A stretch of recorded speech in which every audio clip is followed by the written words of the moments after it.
Today guys, we're going to be making this delicious Waldorf salad, and as you can tell, this is not your typical Waldorf. We have done a few little things to enhance this salad. I'm going to show you a few tricks that we do in the kitchen to make something a little nicer, to take it to the next level.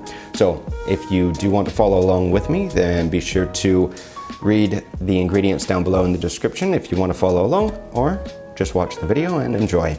Now, to start this recipe off, we want to preheat our oven to about 200 centigrade. We're going to make some croutons, and we're also going to toast some walnuts. Now for the walnuts, it's easy. You just want to take a baking tray, put them in it, wait till the oven heats up, put them in the oven, and when they start to turn a little golden brown, or they start popping, you hear that little popping sound, we'll take them out, let them cool.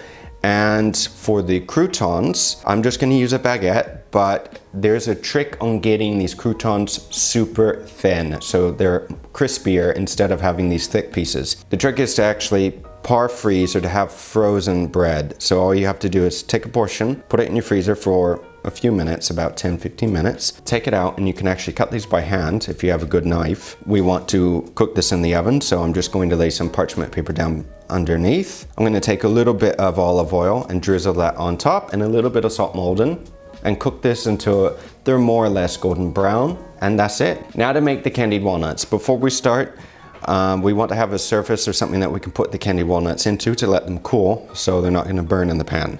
So I'm going to take a little bit of parchment paper again, fold it, and then I'm just going to put this into a little bowl so we can at least pour the walnuts in when we're finished. Now I'm going to weigh out about 150 grams of sugar, and I'm going to put this on the fire.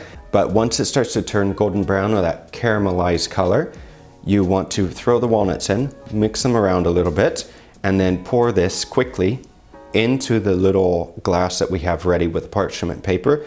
And then one tip is that if you do throw this into the sink and pour water in it, just be very careful, because any of that caramelized sugar will pop. While the walnuts are cooling off, we're going to pickle some celery. So I'm going to take another pot. We're doing a lot of cooking today, and I'm going to weigh out my sugar, my white wine vinegar, and my white wine. And while that's coming up to the boil, I'm going to take 2 sticks of celery. We're going to square off the celery so it's more or less the same length, and then I'm going to peel the celery. Celery is very fibrous, it has a lot of strings, so if you take a paring knife and just pull back on it, you can take a lot of that fibrous strings off, and that way when you bite into it, it's not going to stick in your teeth. Cut the celery to whatever shape or length that you would like, and when this little pickling vinegar comes up to a boil, we're going to take this off the heat and pour this onto the celery and just let that sit until it cools down. Now we're not going to be doing the same mayonnaise dressing today. We're going to be doing something a little different. I'm going to take some heavy cream. I'm going to put this on the fire and bring this up to a light simmer. And then I'm going to add in a good chunk of blue cheese. Once it comes up to a simmer, take it off the heat, add the blue cheese in, and whisk that in until it's not lumpy anymore, and let that cool. And while we're waiting for the sauce and the dressing to cool, I'm going to cut my apple into small little diced cubes. And I'm going to take some baby Jim lettuce, and I'm just going to pick through the good leaves. If they're a little dirty, obviously give them a wash.